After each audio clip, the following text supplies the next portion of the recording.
ॐ गजाननं भूतगणादिसेवितं कपित्थजम्बोफलचारुभक्षणम् उमासुतं शोकविनाशकारकं नमामि विघ्नेश्वरपादपङ्कजम्। आदिशक्ति महामाये दिव्य ज्ञान स्वरूपिणी नव दुर्गे जगन्माते प्रणमामि मुहुर्मुहुः।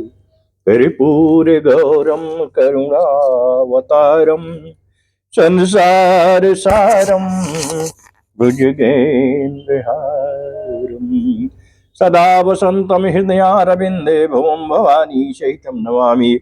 ओम देवताभ्यां नमो नमः। अतुलित बलधाम हेम शैलावदेहं तनुजमनि किसानुम ज्ञानिनां व्याघ्रगेणं सकल गुण निधानं वानराणामधीशं रघुपति भक्तं वातजातं नमामि। नीलाम्बुज श्यामल कोमलांगं सीता समारोपित वामभागं अपाणौ महासायक चारुचापं नमामि रामं रघुवंशनाथम्। गुरुर्ब्रह्मा गुरुर्विष्णु गुरुर्देवो महेश्वरा गुरुर्साक्षात् परब्रह्म तस्मै श्री गुरुवै नमः। दोस्तों, अब आज की श्री शिव महापुराण की कथा प्रारंभ होने जा रही है। इसके पहले स्तुति कर ली जाए। दोस्तों, बिना स्तुति के बाबा भोलेनाथ प्रसन्न नहीं होते हैं। स्तुति करना बहुत जरूरी है। और आज प्रसंग में जो है इनका शिव स्तुति चालीसा आया हुआ है। बहुत बढ़िया प्रसंग है। यह स्तुति लोग हमेशा किया करते हैं। चलिए हम लोग मिलकर करते हैं। नमः शिवाय बाबा नमः शिवाय, नमः शिवाय ओम नमः शिवाय, बम बम भोले नमः शिवाय, नमः शिवाय ओम नमः शिवाय, बम बम भोले नमः शिवाय, नमः शिवाय ओम नमः शिवाय, बम बम भोले नमः शिवाय। प्रेम से बोलिए हर हर महादेव। शिव स्तुति चालीसा दोहा। जय गणेश गिरिजा सुवन मंगल मूल सुजान, और कहत अयोध्या दास तुम देव अभय वरदान। प्रेम से बोलिए हर हर महादेव। जय गिरिजापति दीन दयाला, सदा करत संतन प्रतिपाला। अभाल चंद्रमा सोहत नीके, कानन कुंडल नागफनी के। अंग गौर सिर गंग बहाए, मुंड माल तन चारि लगाए। वस्त्र खाल बाघंबर सोहे, छवि को देख नाग मुनि मोहे। मैना मातु की हवै दुलारी, बामयंग सोहत छवि न्यारी। करत सोल सोहत छवि भारी, करई सदा शत्रुन क्षयकारी। आनंदी गणेश सोहै तह कैसे, सागर मध्य कमल है जैसे। कार्तिक श्याम और गण राऊ, या छवि को कही जात न काऊ। अब देवन जब ही जाय पुकारा, तब ही दुख प्रभु आप निवारा। किया उपद्रव तारक भारी, देवन सब मिल तुम ही जुहारी। तुरत खडानन आप पठायो, लब निमेष महामारी गिरायो। वाप जलंधर असुर संहारा, सुयस तुम्हार विदित संसारा। त्रिपुरा सुर सन योद्ध मचाई, सब ही कृपा करि लीन बचाई। अकिया तपहि भगीरथ भारी, पुरहु प्रतिज्ञाता सुपुरारी। अदानी ने महा तुम सम को नाही, सेवक यह स्तुति करत सदाई। वेद नाम महिमा तव गाई, कथय नादि भेद नहीं पाई। प्रकटी दधि मंथन में अज्वाला, जरे सुरासुर भय बिहाला। कीन दया तह करी सहाई, नीलकंठ तव नाम कहाई। पूजन रामचंद्र जब कीन्हा, जीत के लंक विभीषण दीना। असहस कमल में हो रही धारी, कीन परीक्षा तब ही पुरारी। एक कमल प्रभु राख्य गोई, कमल नयन पूजन जा सोई। कठिन भक्ति देखी प्रभु शंकर, भये प्रसन्न दिए चित भरे। जय जय जय अनंत अविनाशी, करत कृपा सबके घटवासी। दुष्ट सकल नित मोहि सतावे, भ्रमत रहे मोहि चैन न आवे। त्राहि त्राहि मय नाथ पुकारो, यही अवसर मोहि आन उबारो। लय त्रिशूल शत्रुन को हमारो, संकट से मोहि आन उबारो। मात पिता भ्राता सब कोई, संकट में पूछत नहीं कोई। स्वामी एक है आस तुम्हारी, आई हरहु अब संकट भारी। अधन निर्धन को देत सदाई, जो कोई जांचई वा फल पाही।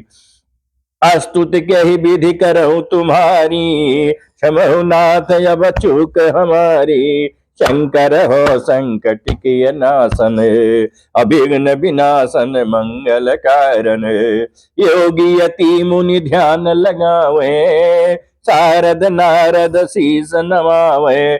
नमो नमो जय नमो शिवाय, नमो नमो जय नमो शिवाय। सुर ब्रह्मादिक कर न पाए, जो यह पाठ करई मन लाई। तापर होते हैं शंभु सहाई, अरिनिया जो कोई होए अधिकारी। पाठ करई सो पावन हारी, अपुत्र हो न करई इच्छा जोई। निश्चय शिव प्रसाद त्यही होई, अपंडित त्रयोदशी को लावे। ध्यान पूर्वक होम करावे, त्रयोदशी व्रत करई हमेशा। तन नहीं ताके रहाई कलेसा, धूप दीप नई वेद चढ़ावई। शंकर सन्मुख पाठ सुनावै, जन्म जन्म की पाप नसावै। अंत बास पुरमिय पावै, कहाई अयोध्या दास तुम्हारी। जानि सकल दुख हरहु हमारी, नित्य नेम करी प्रातहि, पाठ करे 40। तुम मेरी मन कामना, पूर्ण करो जगदीश। मगसर छठी हेमंत ऋतु, संबत 64 यान। स्तुति 40 शिवहि, पूर्ण कीन कल्याण। सियावर राम चंद्र की जय, पवन सुत हनुमान की जय। नमः शिवाय बाबा, नमः शिवाय, नमः शिवाय भोले, नमः शिवाय, नमः शिवाय। ओम नमः शिवाय, बम बम भोले, नमः शिवाय। नमः शिवाय, ओम नमः शिवाय, बम बम भोले, नमः शिवाय। नमः शिवाय, ओम नमः शिवाय, बम बम भोले, नमः शिवाय। नमः शिवाय, ओम नमः शिवाय, बम बम भोले, नमः शिवाय। प्रेम से बोलिए हर हर महादेव।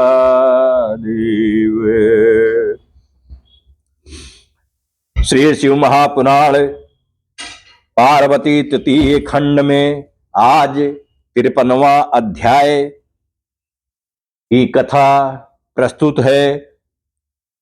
इसका शीर्षक है हिमाचल के गृह से बर की विदाई। ब्रह्मा जी बोले, अब विष्णु आदि सब देवता और तपोधन मुनि वहां से विदा के लिए उद्यत हुए। हिमालय अपने बंधुओं के साथ जनवास में आया।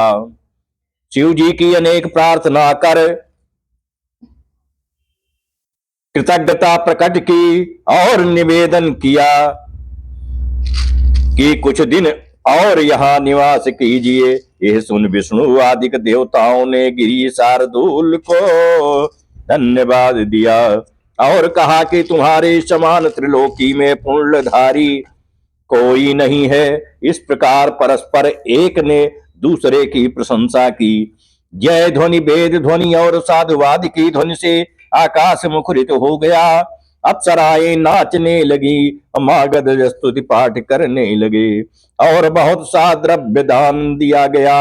हिमालय ने फिर शंकर जी को आमंत्रण कर बारातियों सहित सबको घर बुलाकर उनके चरण धोए। फिर शिव जी सहित सबको सुंदर स्वादिष्ट भोजन कराया। अब भोजन करते समय नगर की स्त्रियां सबको देख हंस हंस कर मधुर वाणी में सुंदर गालियां देने लगी। पश्चात भोजन कर अपने सबने आचमन कर प्रसन्नता और तृप्ति पा अपने स्थान को प्रस्थान किया। तीसरे दिन भी सबका सम्मान हुआ। गिरीश ने विधि पूर्वक दान मान सहित सबका आदर किया। चौथे दिन सावधि चतुर्थी कर्म क्रिया और इस अवसर पर साधुवादी और जय ध्वनि सहित बड़ा उत्सव हुआ और हिमालय ने बहुत सा दान दिया। पांचवें दिन सबने फिर चलने का प्रस्ताव भेजा, परंतु हिमालय ने आग्रह कर सबको पुनः रोका और कुछ दिन तक शिव जी सहित सब देवता वहीं टिके रहे।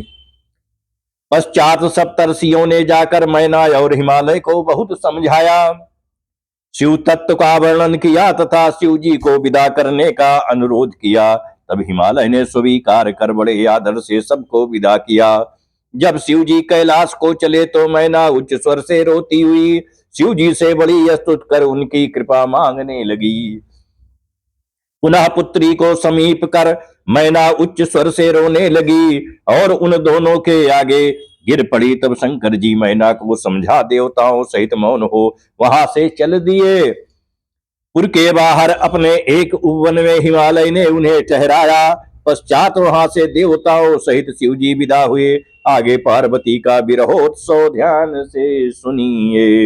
इस श्री शिव महापुराण तृतीय पार्वती खंड का 53वां अध्याय समाप्त हुआ। प्रेम से बोलिए हरे हरे महादेव। नमः शिवाय बाबा, नमः शिवाय, नमः शिवाय, ओम नमः शिवाय, हरि हर भोले नमः शिवाय, नमः शिवाय, ओम नमः शिवाय, बम बम भोले नमः शिवाय, नमः शिवाय, ओम नमः शिवाय, बम बम भोले नमः शिवाय, नमः शिवाय, ओम नमः शिवाय, बम बम भोले नमः शिवाय। प्रेम से बोलिए हर हर महादेव। 54वां अध्याय है। इसमें पतिव्रताओं के धर्म का वर्णन दिया हुआ है। ब्रह्मा जी बोले, इसके अनंतर सप्तर्षियों ने हिमालय से फिर विदा मांगी। हिमालय पार्वती के वियोग से व्याकुल हो गए, उन्हें मूर्छा सी आ गई। पश्चात चैतन्य हो तथास्तु कहकर वो संदेश मैना के पास जाकर कहा। हर्ष शोक से युक्त मैना पुत्री की विदाई की सामग्री संग्रह करने लगी। वेद और कुल का सविधि आचार हुआ। मैना ने पार्वती को अनेकों प्रकार के रत्नाभरणों से युक्त किया, 12 आभूषण दिया, सारा श्रृंगार किया। मैना के हृदय को जानने वाली एक ब्राह्मण की पतिव्रता स्त्री ने गिरिजा को पतिव्रत धर्म की शिक्षा दी।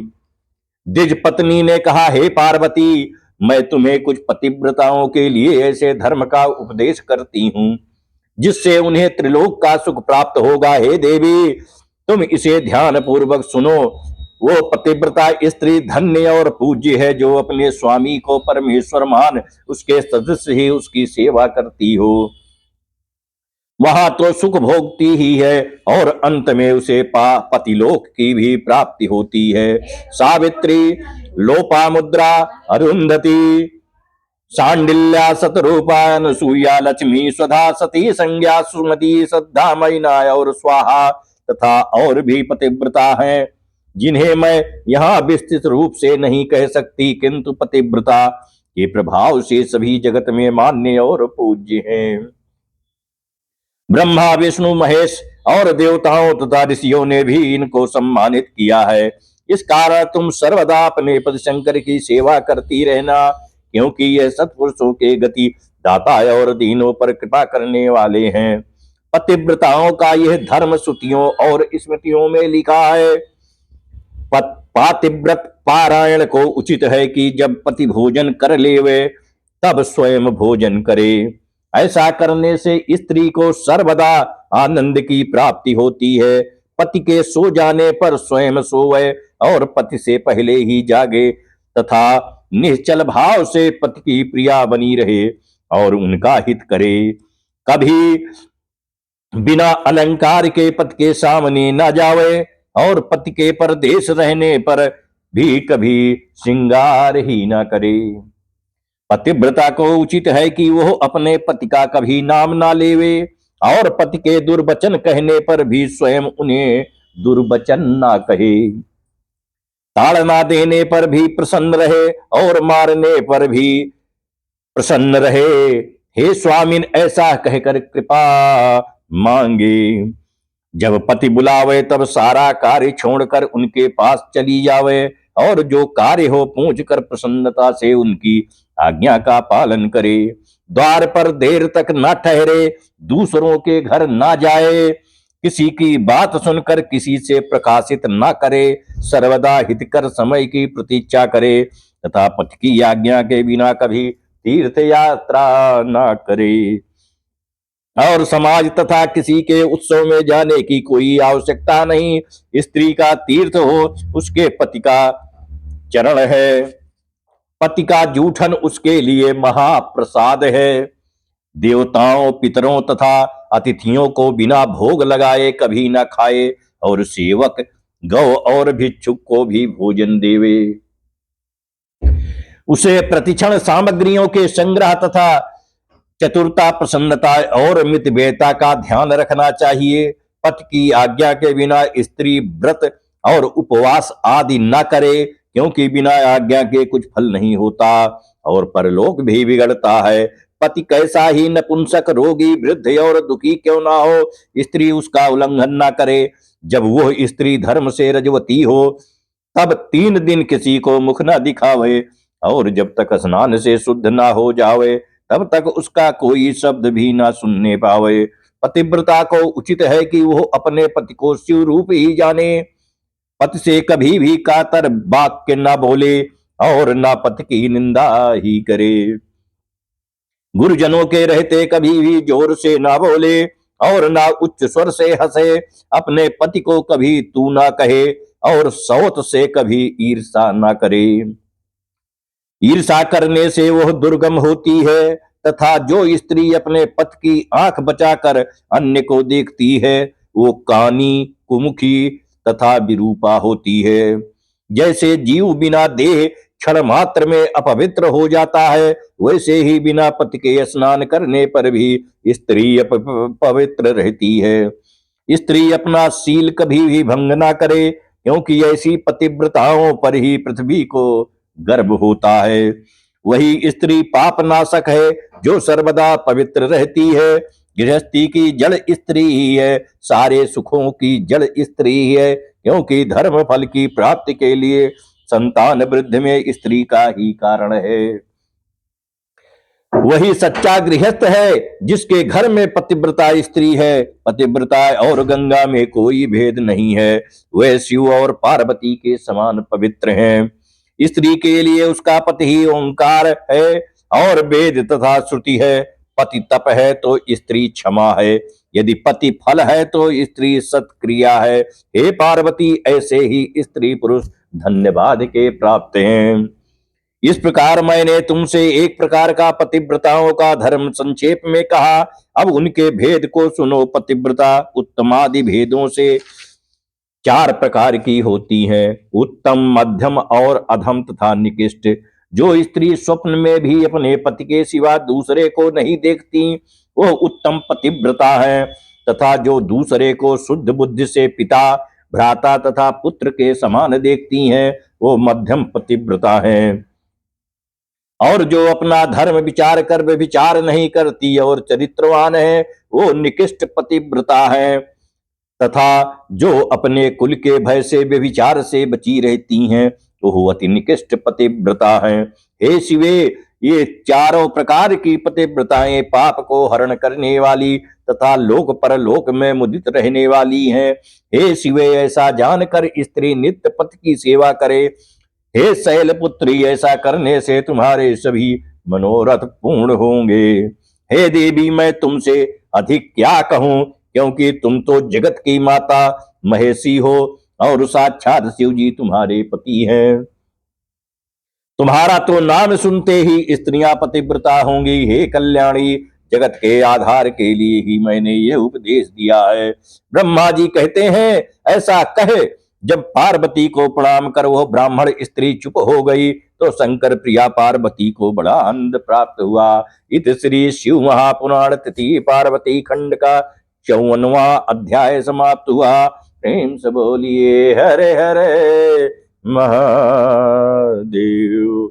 नमः शिवाय बाबा, नमः शिवाय, नमः शिवाय भोले, नमः शिवाय, नमः शिवाय, ओम नमः शिवाय, बम बम भोले नमः शिवाय, नमः शिवाय, ओम नमः शिवाय, बम बम भोले नमः शिवाय, नमः शिवाय, ओम नमः शिवाय, बम बम भोले नमः शिवाय, नमः शिवाय, ओम नमः शिवाय, बम बम भोले नमः शिवाय, नमः शिवाय, ओम नमः शिवाय, बम बम भोले नमः शिवाय, नमः शिवाय, ओम नमः शिवाय, बम बम भोले नमः शिवाय, नमः शिवाय, ओम नमः शिवाय, बम बम भोले नमः शिवाय। प्रेम से बोलिए हर हर महादेव। 55वां अध्याय, इसका शीर्षक है हिमालय के गृह से शिव पार्वती की विदाई तथा ब्राह्मणों द्वारा संबोधन। ब्रह्मा जी बोले, इस प्रकार उस ब्रह्माणी ने देवी पार्वती को पातिव्रत धर्म की शिक्षा देकर मैना से कहा, अब इनको विदा करो। तब बहुत अच्छा कहकर मैना प्रेम से वशीभूत हो गई। फिर धैर्य धारण कर पार्वती को बुला विरह से व्याकुल हो उन्हें बारंबार पकड़कर उच्च स्वर से रोने लगी। पार्वती भी दीनता के वचन कहकर माता का आलिंगन कर उच्च स्वर से रोने लगी। शोक से व्याकुल मैना और पार्वती दोनों ही मूर्छित हो गईं, और पार्वती के रुदन से देवताओं की पत्नियां मूर्छित हो गईं। फिर तो सभी स्त्रियां रोने लगीं और अचेत हो गईं।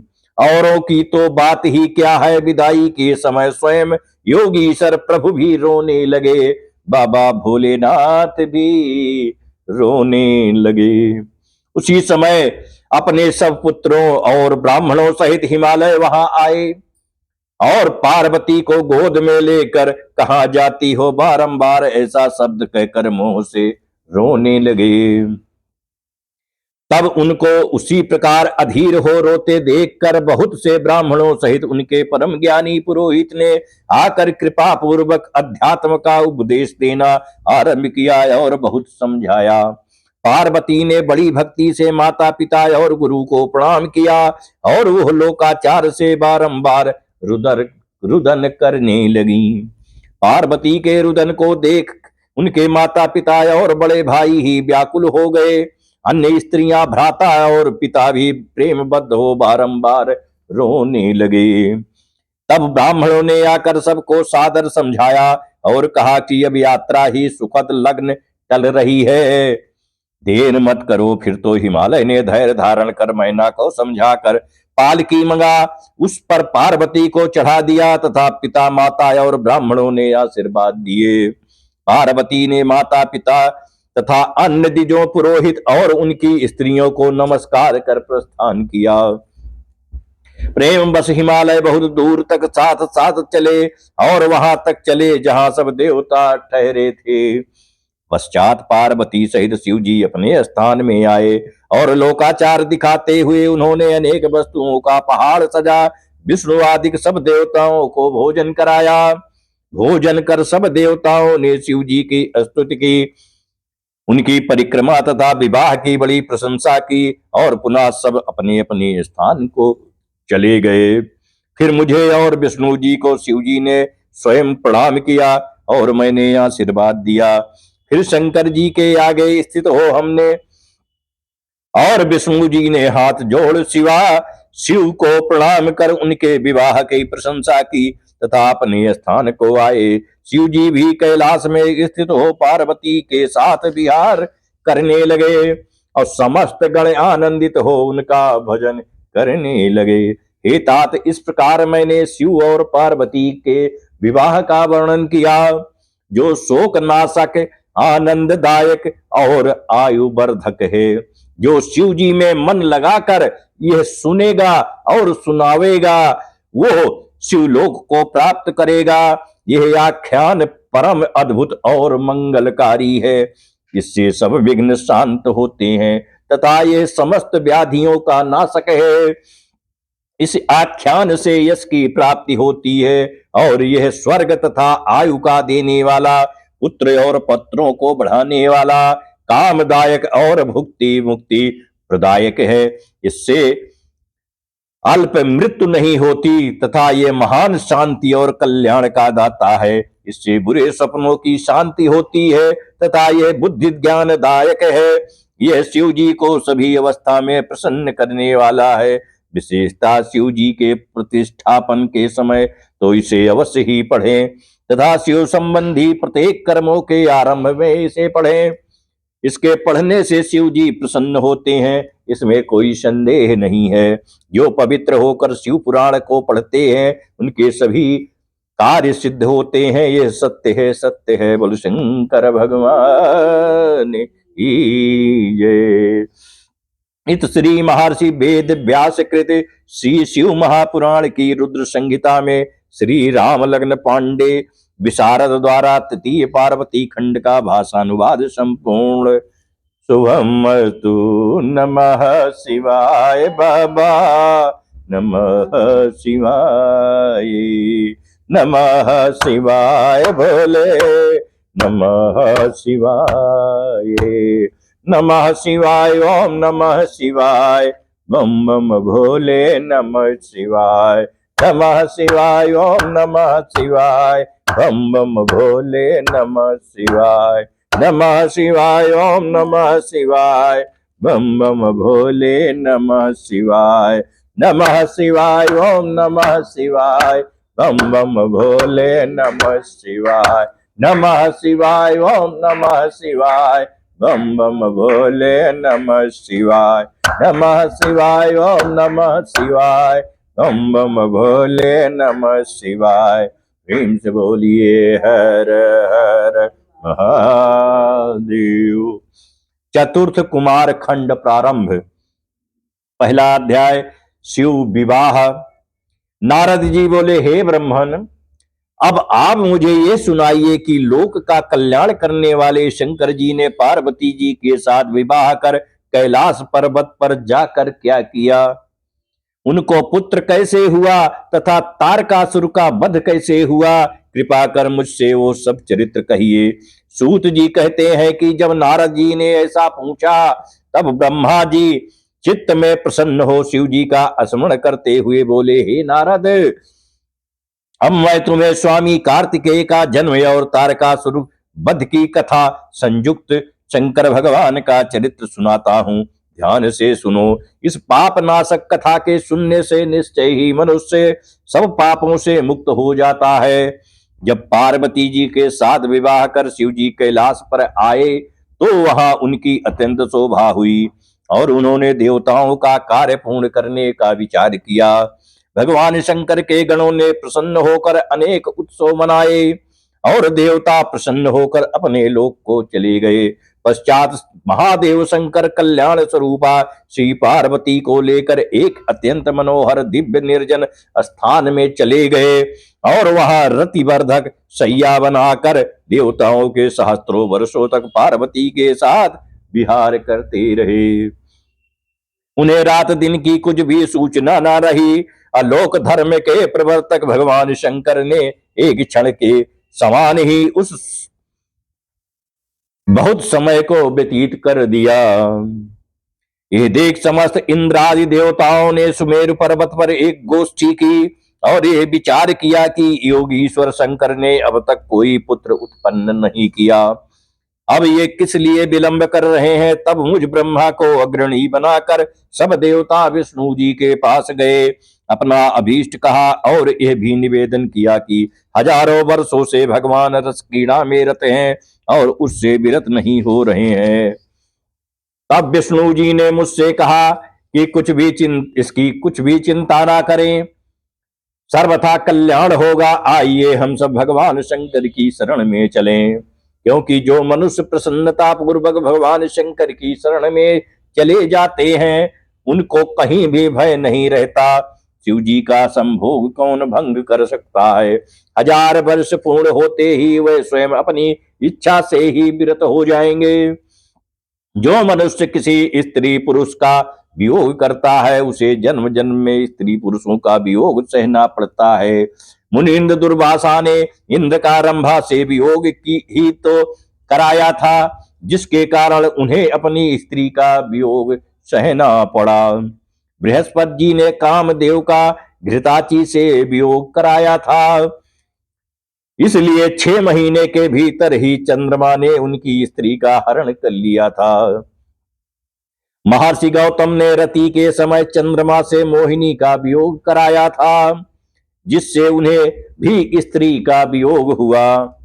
राजा हरिश्चंद्र ने निर्जन वन में किसी हलवाहे किसान की किसी शूद्र की स्त्री से वियोग कराया था, जिससे विश्वामित्र की फटकार पर उन्हें स्त्री पुत्र से हाथ धोना पड़ा और राज्य से भी वह भ्रष्ट हो गए। फिर शिव जी की आराधना से पाप मुक्त हुए एक नहीं कई ऐसे उदाहरण हैं। अतएव इसका यही उपाय है कि 1000 वर्ष बीतने पर तुम लोग शिव जी के पास जाकर वहां ऐसा कोई उपाय करो कि जिससे उनका वीर पृथ्वी पर आ पड़े। उसी वीर से उनके स्कंद नामक पुत्र का जन्म होगा। परंतु इस समय तुम सभी देवता अपने स्थान पर चले जाओ और शिव जी को पार्वती जी के साथ विहार करने दो। कमलाकांत विष्णु जी सब देवताओं से ऐसा कहकर अपने अंतःपुर में चले गए और देवता भी अपने धाम को गए। फिर तो उस शक्ति और शक्तिमान के विहार से भाराक्रांत हो पृथ्वी कांप उठी, तीनों लोकों में भय व्याप्त हो गया। तब मुझे साथ ले सब देवता विष्णु के पास फिर पहुंचे और स्थावर जंगम की व्याकुलता निवेदन की। विष्णु जी ने कहा, अच्छा आओ सब देवता मेरे साथ शिव जी के पास चलो। हम लोग कैलाश पर्वत पर पहुंचे, परंतु शिव जी तो वहां थे ही नहीं, केवल उनके गण वहां विद्यमान थे। विष्णु जी ने विनम्रता पूर्वक उन गणों से शिव जी का पता पूछा। गणों ने बताया कि लीला धाम भगवान शंकर हमें यहाँ नियुक्त कर पार्वती जी के मंदिर में गए हैं, परंतु नहीं ज्ञात है कि वे वहां क्या कर रहे हैं। तब हम लोग शिव जी के द्वार पर गए। विष्णु ने लोक प्रभु शंकर जी की बड़ी स्तुति की। तारकासुर से देवताओं की रक्षा के लिए उनका कष्ट निवेदन किया। उस समय शिव जी की स्तुति करते हुए भगवान विष्णु के नेत्रों में आंसू भरे आए। देवताओं के दुख का कोलाहल मच गया। तारकासुर ने दुखी देवता भगवान शंकर की स्तुति करने लगे। इस श्री शिव महापुराण चौथा कुमार खंड का पहला अध्याय समाप्त हुआ। प्रेम से बोलिए हरे हर महादेव। नमः शिवाय बाबा, नमः शिवाय, नमः शिवाय भोले, नमः शिवाय, नमः शिवाय, ओम नमः शिवाय, बम बम भोले नमः शिवाय, नमः शिवाय, ओम नमः शिवाय, बम बम भोले नमः शिवाय। नमः शिवाय ओम नमः शिवाय बम बम भोले नमः शिवाय। नमः शिवाय ओम नमः शिवाय बम बम भोले नमः शिवाय। प्रेम से बोलिए हर हर महादेव। आज की कथा यहीं पर विश्राम ले रही है। आइए हम लोग अब आरती करते हैं बाबा भोलेनाथ की। ओम जय शिव ओंकारा, हर शिव ओंकारा, ब्रह्मा विष्णु सदा शिव अर्धांगी धारा। एकानन चतुरानन पंचानन राजे, हंसासन गरुड़ास विश्वाहन साजे। दो भुज चार चतुर्भुज, दस भुजते सोहे। त्रिगुण रोवन रखते त्रिभुवन जन मोहे। यश माला वन माला मुन माला धार, त्रिपुरारी घनसारी कर माला धारी। श्वेतांबर पीतांबर बाघांबर यनगे, कादिक गरुड़ादिक भूतादिक संगे। करके मध्य कमंडल चक्रत शूलधारी, सुखकारी दुखहारी पालनकारी। ब्रह्मा विष्णु सदा शिव जानत अविवेका, पूर्णवाचर में वितये तीनों लोका। तीनों एका। त्रिगुण स्वामी जी की आरती जो कोई नर गावे, कहत शिवानंद स्वामी सुख संपत्ति पावे। ओम जय शिव ओंकारा, ओम जय शिव ओंकारा, ब्रह्म सदा शिव अर्धांगी धारा। त्वमेव माता च पिता त्वमेव, त्वमेव बंधु सखा त्वमेव, त्वमेव विद्या द्रविणं त्वमेव, त्वमेव सर्वं मम देव देव। ओमावाहनं न जानामि न जानामि विसर्जनम्, पूजाम चयो न जानामि चमस् परमेश्वर। मंत्रहीनम क्रियाहीनम भक्तिहीनम सुरेश्वरा, यदि पूजितम मया देव प्रसीद परमेश्वरा। ओम शांति शांति हरि ओम शांति। बाबा बाबा सब कहे माई कहे न कोई, बाबा के दरबार में माई कहे दो जय जगत जननी की सदा ही जय हो। ओम हरि ओम धर्म की जय हो, धर्म का नाश हो, प्राणियों में सद्भावना हो, विश्व का कल्याण हो, गो हत्या बंद हो, सर्वे भवन्तु सुखिनः, सर्वे सन्तु निरामयाः, सर्वे भद्राणि पश्यन्ति मा कश्चित् दुर्भाग्यं। पार्वती पतये हर हर महादेव। त्राहि माम जो गलती भई हो पूजन में क्षमा कर दीजिए, जाने अजाने अबोध बालक दया कर दीजिए। श्री शिव शरणम, श्री शिव शरणम, श्री शिव शरणम, श्री हरि शरणम, श्री हरि शरणम, श्री हरि शरणम। ओम गोविंदाय नमः, ओम मृत्युंजय नमः, ओम अघोराय नमः, ओम इंद्राय नमो नमः। नमः शिवाय, ओम नमः शिवाय।